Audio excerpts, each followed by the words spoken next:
Olá, olá, olá! Eu sou o Tadeu Rodrigues, esse é o podcast Literário Rabiscos. Obrigado você que chega toda semana comigo.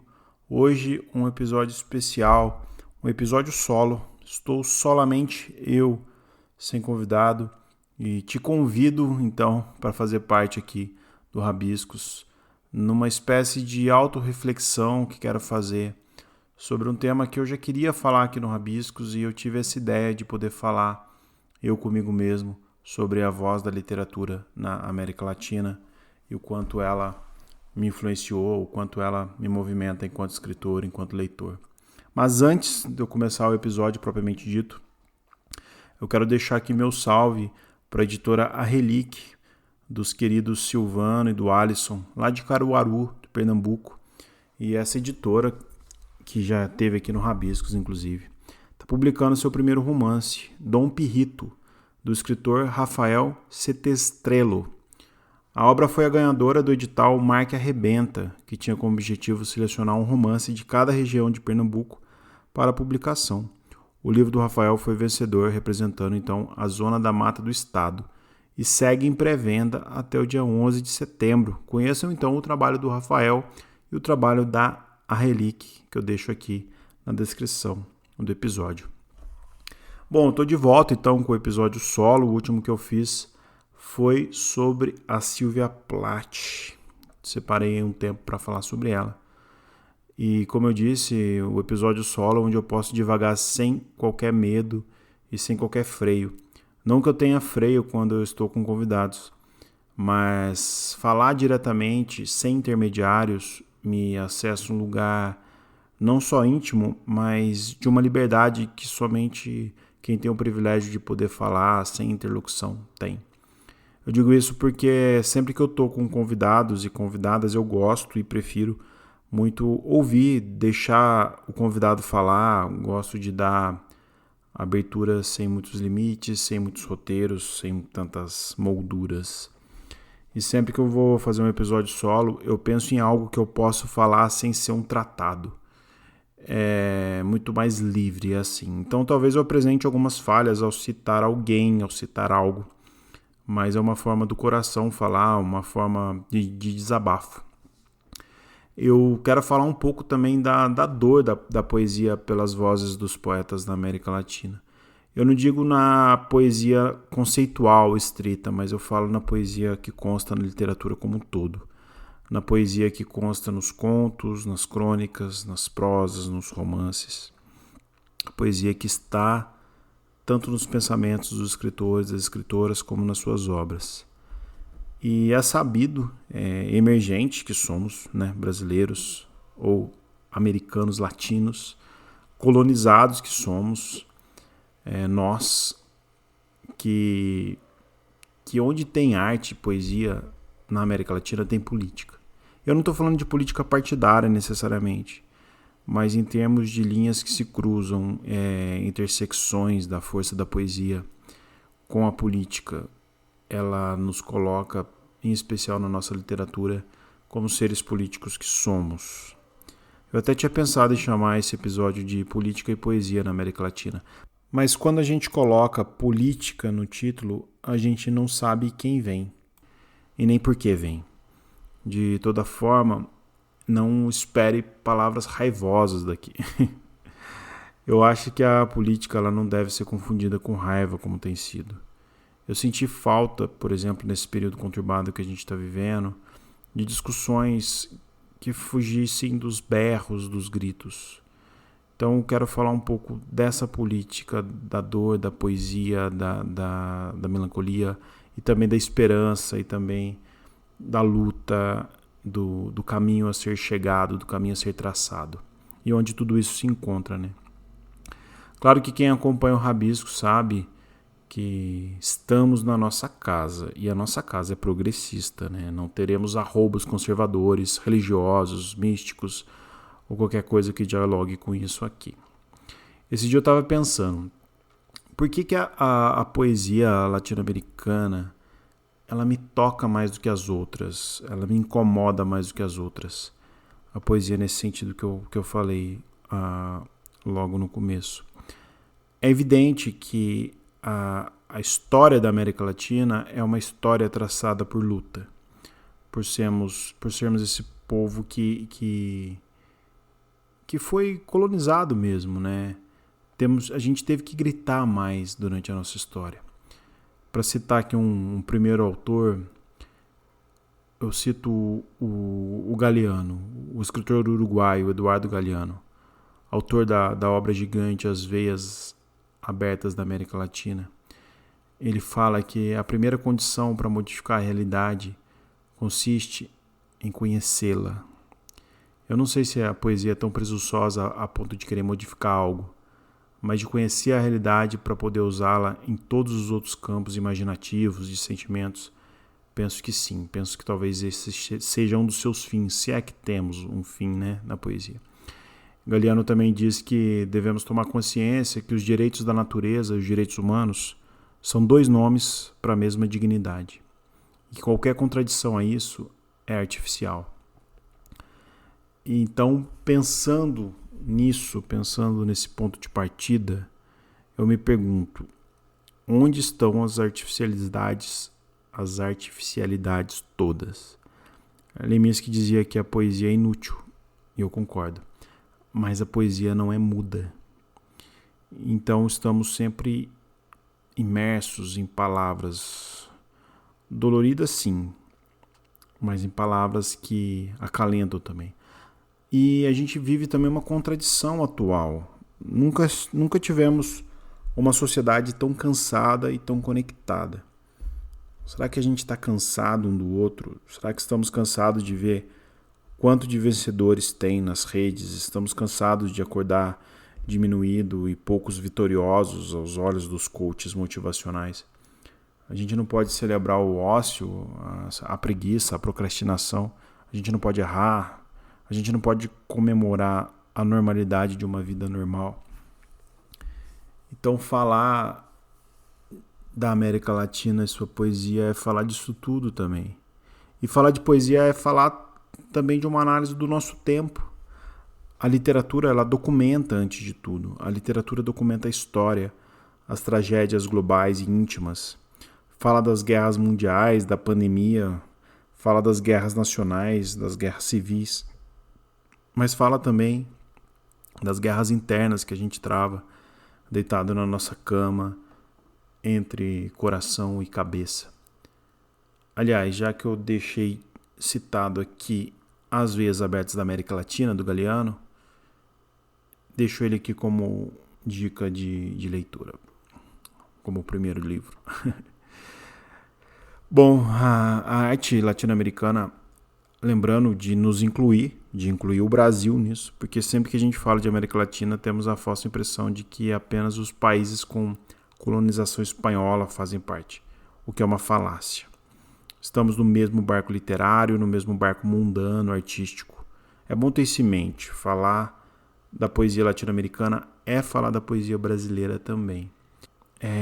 Bom, quando eu vou revisitar em minha memória clássicos latino-americanos, os mais antigos, eu quero dizer, muito pouco me vem na cabeça escritoras mulheres antigas, né, as escritoras clássicas, porque o mercado, que sempre foi machista, patriarcal, não publicava mulheres, não deixava elas em voga, não deixava elas falar. Então é muito triste saber que quando a gente vai buscar os clássicos, a gente tem um nome muito menor de mulheres, né? E hoje estamos vendo grandes nomes de autoras aparecendo que já nascem fortes, já nascem viscerais. Então a parte boa é que falar da literatura contemporânea é sobretudo falar de literatura feita por mulheres. Então quero se lembrar Isabel Allende, Teresa Cárdenas, a Gabriela Mistral, a incrível Selva Almada, a Luby Prates, a Conceição Evaristo, a Clarice, a Hilda, a Aline Bey, André Del Fuego, enfim, tantos nomes que me vêm à cabeça quando a gente fala das mulheres que estão produzindo. Quero que isso fique muito bem registrado, porque são nomes que fortalecem a forma de ver a vida de quem está perto. Como eu disse no começo, não quero ficar divagando da poesia no conceito estrito, mas a poesia que há na literatura.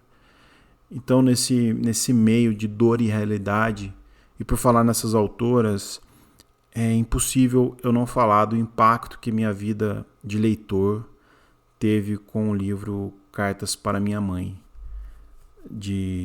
da Teresa Cárdenas, que é uma escritora cubana. É uma obra da década de 90, final ali, eu acho, começo dos anos 2000. E o livro fala de racismo, em suma, mas no recorte da protagonista é uma menina que escreve cartas para sua mãe que já está morta.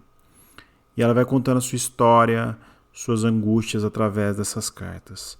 Ela mora com a tia e com as primas, e esse ambiente familiar trata ela mal. Zomba principalmente da sua cor, querem que ela se esforce para parecer uma pessoa branca, o que é um absurdo. E ela vai crescendo, essa protagonista, e ela vai entendendo sua cor, sua posição no mundo. E ela começa a conhecer pessoas incríveis. Ela faz amizade com um rapaz que tem os mesmos problemas que ela. Então ali eu aprendi muito sobre dialogar com os nossos.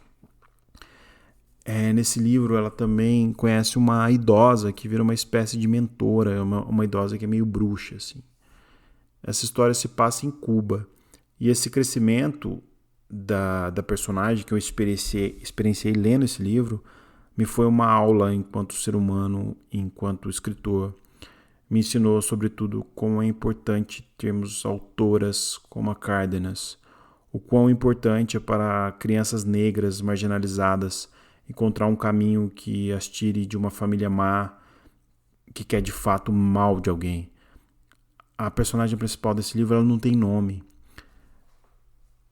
A Cárdenas, em uma entrevista, ela diz que escreveu esse livro pensando em tantas meninas negras, em um ato de reivindicação da voz feminina negra, pouco presente nas letras cubanas, ainda que Cuba seja um país majoritariamente negro. Ela chama para si essa postura de fala, e esse livro é muito bom. É muito bom. Então fica aqui nessa ideia, Cartas para Minha Mãe, da Teresa Cárdenas. Eu estou pensando aqui numa experiência própria e profunda, como que a literatura me chega quando eu era um leitor mais novo, mais desentendido talvez.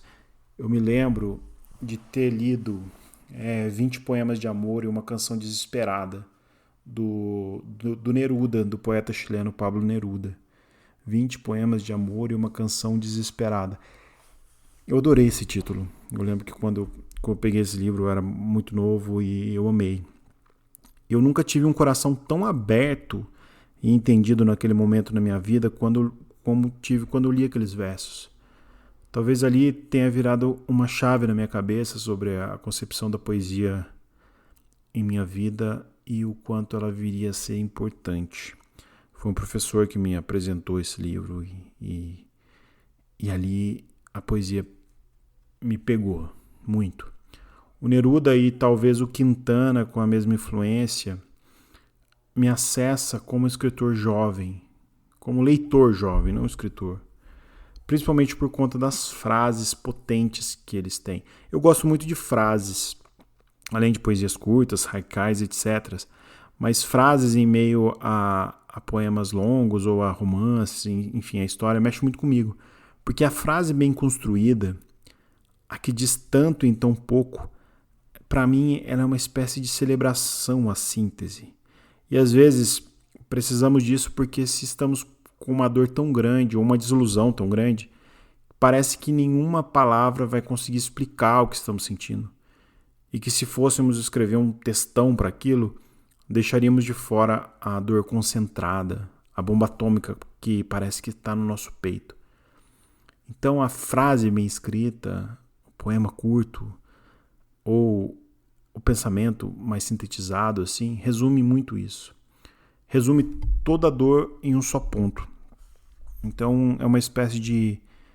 Eu não sei explicar o que eu estou sentindo, mas eu não quero explicar, ou não quero tentar explicar com muita coisa, porque parece que vai me confundir mais. E o Neruda e o Quintana conseguiram muito isso em mim quando novo, explicar o inexplicável ali. E Neruda diz coisas incríveis como: a verdade é que não há verdade, tem um outro dele que fala: os poetas odeiam o ódio e fazem guerra à guerra. Tem a famosa frase dele que é usada muito até os dias de hoje: você é livre para fazer suas escolhas, mas é prisioneiro das consequências. E Quintana também, Quintana vai muito nessa onda do Neruda. Ele fala coisas como: há duas espécies de chato, os chatos propriamente ditos e os amigos, que são os nossos chatos prediletos. Tem outra que ele fala que a arte de viver é simplesmente a arte de conviver. A arte de viver é simplesmente a arte de conviver. Simplesmente, disse eu, mas como é difícil. Tem uma que eu gosto muito, até falei para minha mãe esses dias: a preguiça é a mãe do progresso. Se o homem não tivesse preguiça de caminhar, não teria inventado a roda. Eu acho isso muito bom. Eu tô falando de frases famosas deles aqui, mas não resumo a grandeza poética deles também a elas apenas, né? Elas fazem parte de todo um carinho que ambos têm pela literatura. Não sei se eu consegui me fazer compreender, mas é que quando a gente sente algo forte, dizer pouco é mais importante que dizer muito. E muitos poetas que descobri quando jovem ainda me fizeram sentir parte de uma expressão maior, né? Principalmente nessa síntese, assim. Quase que um momento de orgasmo depois de tanta tensão. Acho que é isso. Acho que a poesia é esse orgasmo, é o ponto alto do sentir, seja qual sentir for. Eu vejo isso nos latino-americanos com muita facilidade, mais facilidade do que eu vejo com os autores europeus, asiáticos, americanos. A literatura africana já me soa mais próxima no lado família latina, no lado da compreensão familiar, de lugar. Apesar de que os autores africanos têm uma manha de contar história que nenhum lugar do mundo tem também, na minha concepção. Bom, vou deixar de dica aqui esse livro então que eu falei, o 20 Poemas de Amor e uma Canção Desesperada. E do Quintana tem um livro dele que chama Melhores Poemas. Se você ainda não embarcou nesses escritores, fica aqui minha dica bem, bem valiosa. Bom, pensando aqui, saindo um pouco do Brasil, acho que tem duas escritoras argentinas também que são muito de entrega, que é a Selva Almada e a Samantha Schweblin, eu acho que é assim que pronuncia. São duas autoras contemporâneas, duas jovens autoras, a Selva menos um pouco, a Selva deve estar na casa dos 50 anos, a Samantha na casa dos 30. São autoras que estão produzindo com muita grandeza. Quero falar da Selva um pouco. Quando eu li Garotas Mortas, que é o livro dela, eu fui tomado por uma literatura enorme. É um livro-reportagem que narra 3 feminicídios que aconteceram na Argentina. 3 mulheres foram mortas na década de 80. Deixa eu pegar o nome delas aqui. Andréa Dani, Maria Luísa Quevedo e Sarita Mundim. Então, 3 mulheres foram assassinadas. Essas mulheres foram assassinadas na década de 80, bem quando a Argentina abriu seu país democraticamente. Selva Almada, ela era adolescente, né? Quando eu li ela, talvez eu só tenha sentido algo parecido quando eu li o livro-reportagem, que é uma biografia romanceada, na verdade, mas é um livro-reportagem, do Truman Capote, A Sangue Frio. Fazendo um paralelo, a Selma me trouxe para perto do que é o Capote. Foi mais fácil para mim sentir os crimes acontecidos ali na Argentina, do modo com que a Selva falou, do que o modo com que o Capote descreveu o crime que aconteceu nos Estados Unidos. E o modo com que tudo aconteceu, a Selva narra 3 crimes, mas eu fico pensando quantos não aconteceram, quantos crimes que a política não praticou, não a política em si, mas a ditadura, a repressão e tudo isso que a gente experimenta até nos dias de hoje, né? E o que me traz para esse mundo caótico e criminoso é o modo com que a selva narra o cotidiano dessas pessoas. Ela narra do cotidiano aos crimes, os vilarejos, as cidades pequenas. Acho que até por isso eu lembrei bastante do Sangue Frio. Essa coisa provinciana, esse estado patriarcal cruel. Até Selva diz que a partir da sua própria vivência de mulher, ela escreveu o livro. E ser mulher é a única condição de ser vítima do feminicídio. É forte isso, né? A Selva tem o nosso rosto, ela tem o rosto da mulher brasileira também, ela tem o rosto da mulher latina, que vem dessa cultura machista, que mata, que execra a mulher, ainda mais em tempos de ditadura militar, né? E a Samantha, por sua vez, que é outra argentina, que ela tem livros que eu adorei, como o Kentucky's, o Pássaro na Boca, que é Pássaros na Boca, e Sete Casas Vazias, se eu não me engano, que é um livro de contos.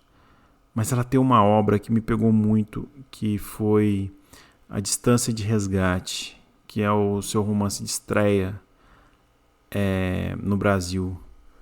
E esse livro tem muito a minha pegada, porque é uma história perto do realismo fantástico. A princípio parece até uma história confusa, que basicamente conta a história que também se passa numa cidade pequena, narrando duas mulheres e tendo a maternidade, ser mãe como protagonista, né? Ou uma espécie disso. Essa cidadezinha que é narrada no livro, ela tem uma maldição. Os bebês, em sua maioria, nascem certos de que vão desenvolver problemas de saúde porque tem muito veneno no solo. E às vezes a doença pode passar de mãe para filho durante a gestação. Às vezes a doença pode surgir nos primeiros anos de vida.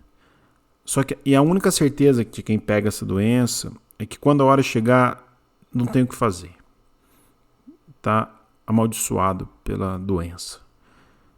A solução é uma senhora que vive numa casa, lá, uma casinha, e ela faz uma espécie de ritual onde a alma e a doença da criança doente é transportada para uma criança que ainda vai nascer. Então o filho vai se salvar, mas assim que a troca da doença acontece, ele deixa de ser o filho e se transforma quase uma entidade, alguém que não morreu completamente. Não vou falar tanto mais porque senão vou dar um pouco de spoiler. Mas é um livro maravilhoso, Distância de Resgate. A história mexeu comigo porque ela é estranha e ao mesmo tempo ela é intensa. É no melhor estilo argentino de contar história, assim. Isso pra mim teve Nossa, foi uma surpresa descobrir Samantha, né? Eu fico pensando com histórias assim, sei lá, tanto quanto o Gabriel Garcia Marques, no Realismo Fantástico mesmo. Mas a Samantha, ela vai um pouco além, porque ela promove um encontro com a crítica social, é uma espécie de grito ali nos livros dela. Bom, já que eu tô aqui viajando nessas vozes, falei do Gabo, não tem como não falar do Gabo, né? O Gabriel Garcia Marques, de todos os outros ali da turma, o do Borges, o Cortázar, o Fuentes, o Bolanho, o Otávio Paz, enfim. A ideia aqui não é eu ficar falando nominalmente desses autores, senão eu fico numa espécie de compêndio enciclopédico aqui. Mas talvez falar das sensações que eles me causam, talvez faça mais sentido. O Bolanho mesmo, eu tenho um episódio inteiro sobre ele. Eu, o Caio Lima e o Cristiano Aguiar, num episódio bem foda, a gente falou dos Detetives Selvagens, que é o livro do Bolanho, e falamos um pouco sobre ele. Então, se você tiver interesse em ouvir especificadamente sobre Bolanho, Roberto Bolanho, só digitar aí Bolanho Rabiscos que vai acessar aí o episódio, que tá bem legal mesmo. Bom, dessa turma que eu citei, eu quero destacar um pouco o Gabriel Garcia Marques. Eu lembro que o primeiro livro que eu li dele foi Amor em Tempos do Cólera. E aquilo me foi uma aula de literatura que oficina nenhuma seria capaz de lecionar, de direcionar. Porque a história ela é tão completa. Eu li ela mais novo.